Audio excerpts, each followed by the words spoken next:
자, 오늘은 사사기 2장 16절에서 3장 6절 구원의 두 가지 측면이라는 제목으로 은혜를 받고자 합니다. 오늘 사사기 2장 16절에서 3장 6절은 지난 시간에도 본 구절인데 오늘은 또 새로운 관점에서 또 보려고 하는 거예요. 우리가 지난 시간에 보면은 이스라엘 백성들이 하나님을 찾기도 전에 이제 그들이 회개했다는 소리도 없는데 그들이 고통 속에서 부르짖으니까 하나님이 일방적으로 사사를 통해서 그들을 구원하셨다는 이야기를 들었고, 그것은 사사들의 이야기만이 아니라 우리도 마찬가지입니다. 우리가 하나님을 찾기 전에, 우리가 회개하기 전에 하나님은 우리를 찾아오셔가지고 우리를 구원하시는 것이죠. 그런 의미에서 그러면은 서사가 어떤 누구냐? 우리가 서사를 이야기할 때 항상 서사는 재판관이다 그렇게 얘기를 했어요. 그런데 사실 서사가 하는 역할을 보면은 이 전쟁에서 구원자로서 역할을 많이 해요. 용사로서 구원하는 이런 역할을 하는 것을 우리가 볼 수가 있습니다. 그런데 여기 구원에 대해서 보면은 두 가지 측면이 있어요. 첫 번째는 외부의 적으로부터 구원이 있고, 그 다음에 두 번째는 내부의 죄로부터의 구원이 있는 거예요. 이 두 가지를 여기 서사기에서 우리에게 보여주면서 이것이 동시에 이 예수님의 구원, 그리고 또 이스라엘 역사를 통해서, 그리고 우리의 심령 통해서 그게 그대로 나타난다는 겁니다. 이게 이 서사기 이야기가 사사기 이야기로 끝나는 것이 아니고 우리의 이야기라는 것을 우리가 깊이 이야기하면서 이 서사기를 통해서 우리의 본질이 무엇인가 하는 것을 이해할 필요가 있는 겁니다. 우리가 예수님이 그 십자가에서 죽는 그 사건은 예수님이 십자가의 죽음으로 인해서 사단의 권세에서 우리를 해방하는 거예요. 사단의 권세를 무찌르는 그런 측면이 있는 거죠. 그러니까 예수님의 십자가가 사단을 무찌르는 그런 도구가 돼요. 그러면 사단의 권세가 뭐냐? 사단의 권세는 항상 하나님의 말씀을 근거로 해서 거기에 붙어서 우리를 공격하는 겁니다. 하나님의 말씀은 죄를 지으면 반드시 죽어야 된다는 거죠. 이 죄를 지으면 반드시 죽어야 된다는 것을 이 하나님의 말씀을 불붙어서 이것을 근거로 해서 우리를 공격하는 겁니다. 그런데 예수님이 십자가에서 스스로 죽으심으로 인해서 결국은 이 사단의 이 권세를, 사단의 무기를 무력화시키는 거예요. 그러니까 예수님이 죽음으로써 결국은 사단의 권세에서 우리가 해방이 되는 거죠. 이것이 동시에 어떤 내용이냐면은 우리의 죄의 문제와 우리가 죄의 이런 문제에 있어서 결국은 예수님이 우리의 죄값을 대신 치운 겁니다. 결국은 이로 인해서 우리가 죄에서 해방되는 거죠. 그러니까 여기서 그 두 가지 측면이 있는 거죠. 사단의 권세를 해방하는 측면이 있고 동시에 우리를 죄에서 해방하는 측면이 있는 겁니다. 외부에 있는 것과 내부에 있는 거죠. 근데 또 어디서 우리가 간단하게 볼 수가 있냐면은 출애굽 과정에서 거기서 보면은 이스라엘 백성들을 하나님이 바로의 그 손에서 구하는 거죠. 그러니까 바로의 손에서 구하는 이런 내부적인 그런 구원이 있는가 하면은 또 다른 면은 이스라엘 백성들이 시내산에 와서 거기서 하나님의 십계명을 받고 그 다음에 이 율례를 받고 그 다음에 언약을 하고 그 다음에 뭐냐? 성막을 짓게 합니다. 그래서 성막을 통해서 뭐 하는 거예요? 제사를 짓는잖아요. 그러면 그 피의 제사를 드는 거예요.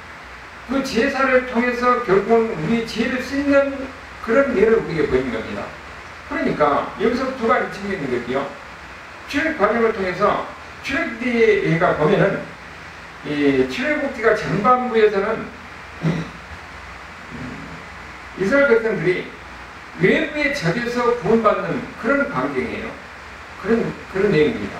그런데 후반부에 가면 어떠냐? 그 성막에 관한 이야기가 나옵니다. 성막에 관한. 그러니까 성막에 관한 이야기를 통해서 그 죄를 씻는 거죠.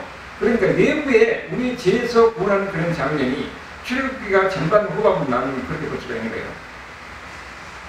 그래서 이것을 통해서 뭘 보냐면은 구원의 두 가지 측면이 있는 거죠.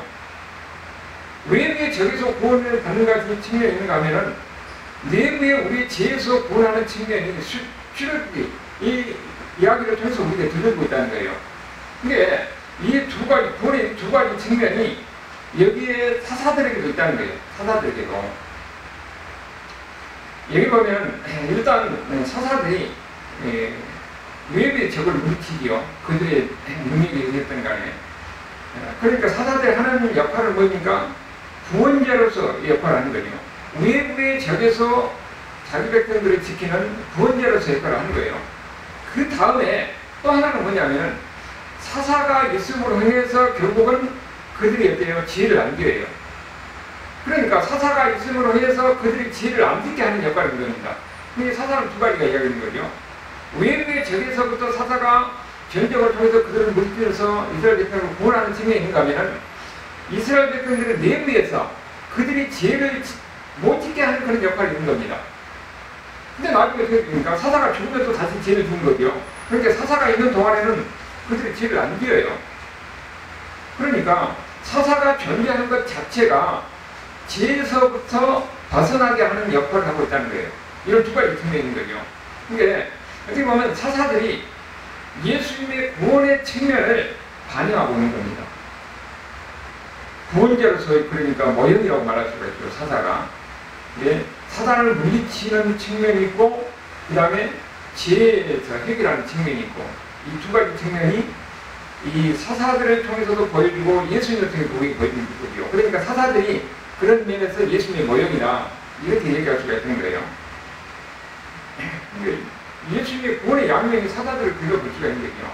그리고 여기에서 보면은 또 어떤 말이 나오냐면은 그 17절에 보면은 그들이 그 사사들에게 순종하지 아니하고 오히려 다른 신을 따라 은행했더라. 여기 이 성경을 보다가 우리가 이 17절을 보면은 뭔가 이상한 것이 느껴져요. 아니 여기 보면은 사사들에게도 순종하지 않았다고 그랬는데 그 뒤에 보면 또 뭐라고 하냐면은 사사들이 있을 때는 순종하고 사사들이 없을 때는 그들이 죄를 짓더라. 그런 이야기가 나온 거죠. 그러니까 여기 17절에 보면은 이 사사들에게도 순종하지 아니하고 죄를 짓더라 할 때 이 말이 무슨 말인가? 이게 의문을 가져야 되는 거죠. 이게 그럼 무슨 말이냐? 이거를 이해하려면은 이 사사가 우리가 흔히 생각하면은 사사가 우리가 왕처럼 1대 사사가 있고 2대 사사 그 뒤를 이어서 있는 것 같이 생각하는데 그게 아니라는 거예요. 이 사사는 이스라엘 전체를 이런 지배하는 그런 경우는 거의 없어요. 대부분 어떻게 하냐? 남쪽에서 사사가 있는가 하면 북쪽에 사사가 있고 그 사사들 보면 그 지역에 그 일부 지역을 지배하는 그런 역할을 하는 거예요. 그러니까 온니엘 같은 경우는 유다 쪽의 그 지역을 지배하는 사사였고 기돈 같으면은 이 북쪽에서 이 므낫세 지파 중에서 아주 작은 자라고 이야기했죠. 이게 그쪽의 일부를 지배하는 거기에 이 지역의 사사의 역할을 하는 거예요. 그러니까 그 지역마다 보니까 일부 지역만 그렇게 지배하고 그 사사의 역할을 했던 거죠.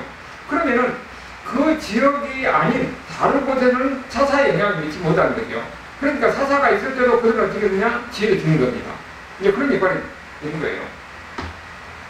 그래서 여기서 말한 대로 그들이 사사들에게도 순종하지 아니었더라. 사사의 영향력이 미치지 않는 가운데서는 그들은 사사에게 순종하지 않는 거죠. 결국 그러면서 그들이 어떻게 되니까 다른 신을 섬기는 이런 일이 계속 사사시대에 있었다는 걸 우리가 보이는 거죠. 그리고 여기 이렇게 사사들의 특징을 보면은 대부분 다 사사들이 문제가 있는 사람들이에요. 이게 온니엘 같은 경우에 거기는 유일하게 예의가 되는 거죠. 온니엘은 갈렙의 사이잖아요.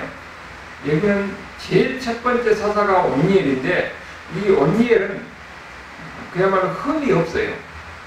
거기에서는 뭐 잘못했다 하는 이야기가 없습니다. 그러니까 여기는 갈렙의 사이로서 그리고 어떻게 보면 금수저라고 말할 수가 있는 거예요. 아주 이 바른 이야기만 하고 있어요. 그리고 나머지 사사들은 어떠냐 보면은 다 문제가 있습니다. 다 흠이 있는 사람들이에요. 그런데 우리가 보면은 이런 사사들을 하나님이 어디냐? 하나님이 사용하는 거예요. 우리가 보면은 이따 같은 경우는 뭐냐면 이따 같은 경우는 비유로서 깡패예요. 어떻게 보면 깡패예요. 깡패를 데려다가 하나님이 사사로 사용하는 거죠.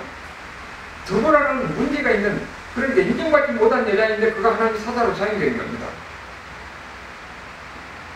그리고 제일 문제가 제일 마지막에 누구냐면 삼손이 나오잖아요. 사사 중에서 가장 문제 있는 사람이 바로 삼손이에요.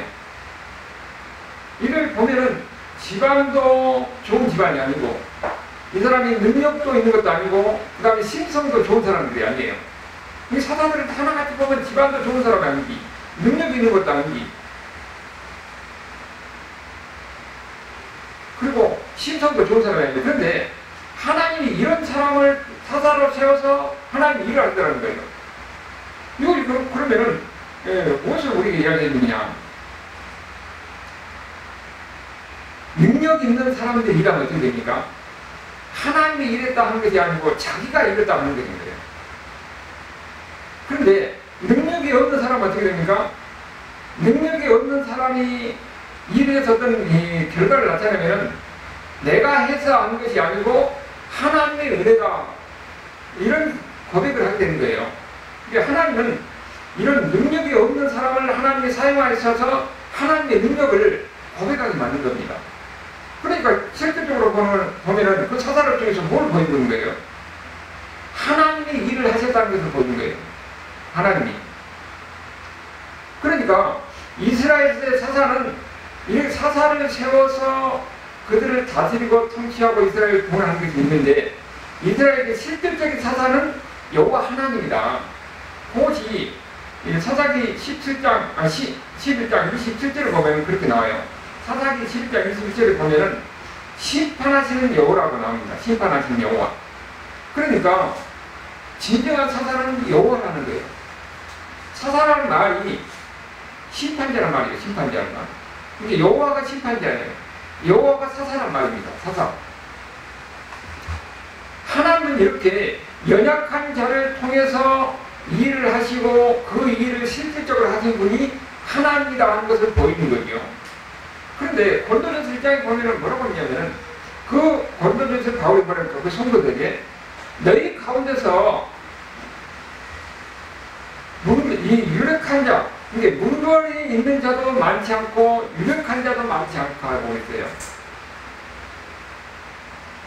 근데 대부분 보면은 예수 믿는 사람, 처음에 예수 믿는 사람들이 어떤 사람이냐, 어떤 학문이라든지 권력이라든지 아니면 어떤 이 지위라든지 이런 사람이 예수를 믿는 것이 아니라 연약한 사람들이, 나약한 사람들이 그 처음에는 예수를 믿습니다. 이제 그런 사람들이 예수를 믿고 나중에 보면은 어느 정도 그런 사람을 중심으로 교회가 돼요. 지금 보면은 상처받은 심령들, 연약한 심령들, 아니면은 인생에 여러 가지 괴로움과 슬픔이 있는 사람들, 이런 사람들이 교회에 나와요. 그런 사람들이 교회에 나와서 예수를 만나고 예수의 이 은혜 안에서 치유받고 회복되고 그런 가운데서 이제는 새로운 사람이 된 거죠. 근데 교회 역사를 보면은 수없이 그런 일이 반복됐다는 것을 우리가 알 수가 있어요. 하나님이 사람을 실제로 그렇다는 거예요. 연약한 사람들, 자기가 어떤 능력이 있고 자기가 힘이 있고 자기가 똑똑하고 하는 사람들은 모든 것을 자기 힘으로 자기가 하는 것을 하는 줄 알아요. 근데 그런 가운데서는 하나님의 영광이 안 나타나는 거죠. 그런데 나는 별볼 일 없는데 일을 하다 보니까 어떤 결과가 나타나면 내가 한 것이 아니고 오히려 이것이 하나님이 한 것이다, 하나님의 일이다, 이런 고백을 하는 거죠. 그러니까 교회 안에서도 보면은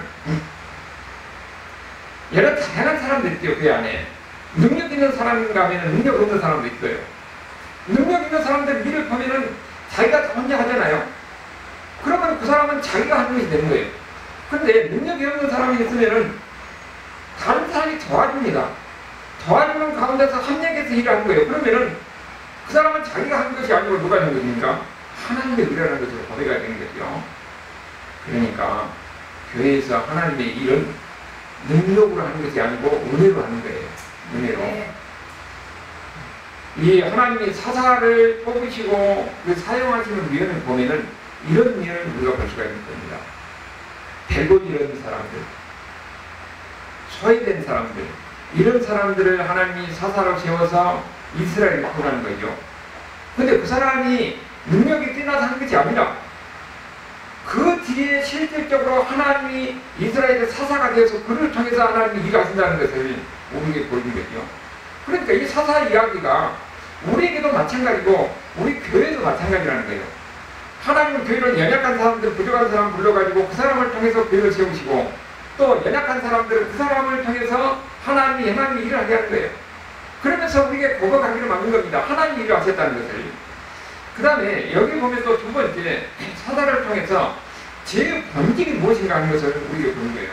우리가 아까 17절에 봤으니까 뭐라고 했습니까? 사사들에게도 순종하지 않고 죄를 지었더라. 그렇게 이야기하고 있는 거죠. 그런데 그러면 이 사람들은 어떤 사람이냐면 사사의 영향력 밖에 있는 사람들이죠. 이 사사들이 그 당시에 뭐라고 했어요? 사사가 이 전체를 지배하는 것이 아니고 사사가 자기가 이 영향력을 낼 수 있는 그 지역적인 한계가 있는 거예요. 그 밖에 있는 사람들은 사사의 말을 듣지 않거든요. 그러니까 사사의 영향력 안에 있는 사람들은 그 사람들은 사사의 말을 순종하는 거죠. 그러니까 그 사람들은 사사가 있는 동안은 어떻게 되겠어요? 사사의 말을 듣고 그들은 죄를 안 짓는 겁니다. 그러면서 그 안에는 평안하는 가운데요. 그때는 레위의 침입도 없고 그 다음에는 안정된 겁니다. 그런데 사사가 죽고 나면 어떻게 되냐? 이들이 다시 죄를 짓기 시작하는 거예요. 그런데 이것이 사사기 전체에서 항상 반복되는 이야기예요. 사사가 있을 때는 사사가 레위의 적을 물리치고 레위에서도 그들에게 죄를 안 짓게 하고 그러면서 안정과 번영의 시대를 누리게 하는 겁니다. 그런데 사사가 죽으면 이제는 그들은 다시 죄를 짓고 다시 어려움을 당하고 이런 것이 계속 반복된 것이 사사시대 이야기인 거예요. 그런데 우리가 여기서 한번 보면은 사사가 살아있는 동안에는 그들이 평안하다고 그랬어요. 왜냐하면 사사가 그들을 굉장히 저를 막아주니까. 그런데 동시에 사사가 있을 때는 내부로부터 어떤 이 죄를 안 짓게 하는 거예요. 사사가 있는 동안에는 그들이 죄를 안 져요. 그런데 사사가 죽으면 다시 죄를 진다는 거예요. 이것을 통해서 죄의 본질이 무엇인가 하면서 우리에게 보이는 겁니다. 사사가 있을 때는 죄를 안 짓고 사사가 없을 때는 그들의 이 인간의 죄악의 본질적인 게 나와서 죄를 짓더라는 거예요. 그러니까 우리가 이것을 통해서 뭘 알 수가 있냐? 죄는 겉으로 드러나는 행동만 보고 그가 죄인이 아니다. 이렇게 이해할 수 있는 거예요. 죄의 근본은 그 사람의 마음이에요. 그 사람의 마음의 어떤 힘이라든지 본능이 거기가 자리 잡고 있어요. 그러니까 마음속에 있던 어떤 죄적인 욕망 이것이 외부적인 환경에 따라서 나타나기도 하고 안 나타나기도 하는 거예요. 환경과 여건이 주변이면 그 마음속에 있는 죄적인 욕망이 결국은 죄로 나타나서 그 결과가 나타나는 거죠. 그것을 사사기 이야기를 통해서 우리에게도 보이는 겁니다. 사사시대 이스라엘 백성을 보면 그래요. 사사가 있을 때는 그들이 죄를 안 져요. 그러니까 사사가 이쪽에 보면은 하나님의 파수꾼 역할을 하는 거죠. 그래서 그들 죄를 안 는 겁니다. 그런데 사사가 없으면 어떻게 되냐? 사사가 없으면 이제는 하나님의 파수꾼이 없으니까 자기 마음대로 하는 거예요. 자기 마음대로 하다가 죄적인 본능이 그렇게 나타나서 결국은 죄를 지게 되는 이런 역사가 반복된 것을 우리에게 보여주는데 여기서 우리는 우리의 본질이 무엇인가 하는 것을 이 사사 이야기를 통해서 우리에게 보여주고 있는 거예요. 우리 본질도 마찬가지로 항상 여건이 성숙되면 그것이 죄로 드러나는 겁니다. 우리 속에 있는 죄성이 여기 사사기를 통해서 그들을 보이고 있다는 거예요. 그들이 사사가 있을 때는 죄를 안 짓고 사사가 없을 때 죄를 짓는데 우리도 마찬가지로 우리도 죄의 본성이 우리 마음속에 있는데 그것이 환경과 여건이 주어지면은 죄를 짓게 되는 거예요. 도둑놈이 도둑질할 때에 도둑질하려고 들어갔는데 마트에 들어갔는데 거기에 주인이 감시하고 좀 도둑질 못한 거지요. 그렇게 그 사람도 도둑질 하려고 들어갔는데 주인이 감시해서 도둑질을 안 했어요. 그러면 그 사람이 만약에 주인이 안 볼 때는 어떻게 도둑질 했겠지요. 그러니까 그 사람의 심성을 노리니까 도둑놈 신고가 있는 겁니다. 그렇게 그 본질은 뭐예요? 근본은 죄성을, 죄의 욕망을 가지고 있다는 거예요. 환경이 주어지냐 아니냐에 따라서 그 죄의 결과가 행동으로 나오냐 안 나오냐 그 차이뿐이지. 그러니까 그것이 사사시대도 똑같이 반복되고 우리도 똑같다는 거예요. 우리도 인간의 어떤 죄적인 욕망이 있는데 환경이 주어지면 죄를 짓고 환경이 안 주어지면 죄를 안 짓고, 그러니까 그 본성은 뭡니까? 이런 죄의 본성을 가지고 있다는 것, 그것을 우리가 인정이 돼야 돼요. 그러니까 우리를 보면은 사사기 사람들이 아니 나쁜 사람들이라 그렇게 이해가 그렇다는 거예요. 우리 본질이 그러니까 지금 우리 살고 있는 우리 모습이. 그런데 하나님이 사사기를 보면 참 재밌는 거지. 아니 사사가 죽으면은 바로 그 다음 사사를 세워야 되는데 그 다음에 사사를 안 세워요. 그리고 사사가 없으면 오랜 기간 동안 그들이 다시 어떻게 된다고요? 다시 죄를 짓고, 죄를 지으면 결국 외적인 침입을 해서 그들이 고통을 당하고, 고통을 당하면 다시 부르짖고, 부르짖는 다음에 결국은 하나님이 또 사사를 보내주시면 그 사사가 또 이스라엘 백성들을 구원해서 그들이 이제 안정과 평안을 이루고, 이런 일이 있는 거예요. 왜 그러면 하나님이 바로 사사를 보내주지 안 보내줬느냐? 거기에서 우리는 그냥 우리의 죄성이 무엇인가, 우리의 본질을 드러내려고 하는 거예요. 이스라엘 백성들의 제일 그 본질이 무엇이냐? 그 이스라엘 백성들의 본질은 우리의 본질하고 똑같은 거예요. 우리도 심령에 우리의 죄성이 있는 것인데, 환경이 주어지면 죄를 짓고, 환경이 안 주어지면 죄를 짓고, 환경에 따라 이렇게 달라진 거죠. 사사시대 때 이스라엘 백성들과 우리의 심성과 같다는 것을 우리에게 보이는 겁니다. 그렇기 때문에 이런 우리의 인간의 이런 죄적인 모습 때문에 우리가 어떻게 되냐? 예수님의 십자가가 필요하다는 겁니다. 예수님의 십자가. 그래서 예수님이 십자가에 갈 수밖에 없는 그런 모습을 우리에게 보여준 거예요. 그만큼 우리의 모습이 죄적인 이런 후지의 본능의 존재다. 이런 모습을 우리에게 보여준 겁니다. 그래서 우리가 여기 사사기 2장 5절에서 보면은 처음에는 어떠냐면 그들이 여호와께 제사를 드렸더라, 실제로도 여호와를 섬겼더라 그러는데 3장 제일 마지막에 보면은 그들이 뭐라고 했냐면은 3장 6절에 다니엘을 섬겼더라. 처음에는 하나님을 섬기는데 마지막에 가서는 어떻게 됐냐? 그들이 하나님을 떠나서 다른 신을 섬겼더라는 거예요. 이것이 사사기 전체의 이야기예요. 그러니까 이 이야기를 통해서 뭐를 보여줍니까? 우리 죄의 본질을 생각하면은 이 사사시대 때 이스라엘 백성들을 이해할 수가 있는 겁니다. 우리도 마찬가지로 하나님의 처음에는 섬기는 것 같다가 나중에 환경의 주인이 우리도 죄의 본성 속에서 죄를 짓게 되는 거죠. 이스라엘 백성들 때 사사시대 때 마찬가지로 똑같이 그렇다는 거예요. 그러니까 이런 우리의 본질, 이런 지적인 이런 모습 때문에 예수님 와서 그분 우리를 구하기 위해서 십자가에 가실 수밖에 없다 하는 것을 우리가 보는 거죠. 그래서 우리는 어때? 에베소서 2장 3절을 보면은 우리는 본래 진노의 자녀였다고 그랬어요. 그리고 12절에서 보면은 소망이 없다고 그랬습니다. 그런데 에베소서 2장 4절에 보니까 하나님의 사랑으로 예수님을 보내주셔서 우리를 구하는 거죠. 예수님이 우리에게 모신 것은 마태복음 1장 22절에 본 것 같이 자기 백성을 죄에서 구원하려고 예수님이 오신 겁니다. 우리는 이렇게 구제의 불능의 존재예요. 본질상 진노의 자녀고 죄의 욕망하고 가득한 사람입니다. 그래서 예수님이 이 땅에 오셔서 우리를 구하신 거예요. 그래서 예수님이 십자가에 갈 수밖에 없는 겁니다. 그래서 우리가 우리의 본질이 어떤 것인가를 이해할 때 사사기를 쉽게 이해할 수가 있는 거죠. 그리고 오늘 우리도 이런 멸망할 수밖에 없는 우리가 예수님의 은혜로 구원을 받아서 하나님의 자녀고 그 안에서 우리가 평안을 누리고 산다. 이것이 이해가 되는 겁니다. 이런 사실을 사사기를 통해서 다시 한번 확인해보고 그런 가운데서 이 은혜 받는 저와 여러분 삶에 될 수 있기를 주님의 이름으로 축원합니다. 아멘.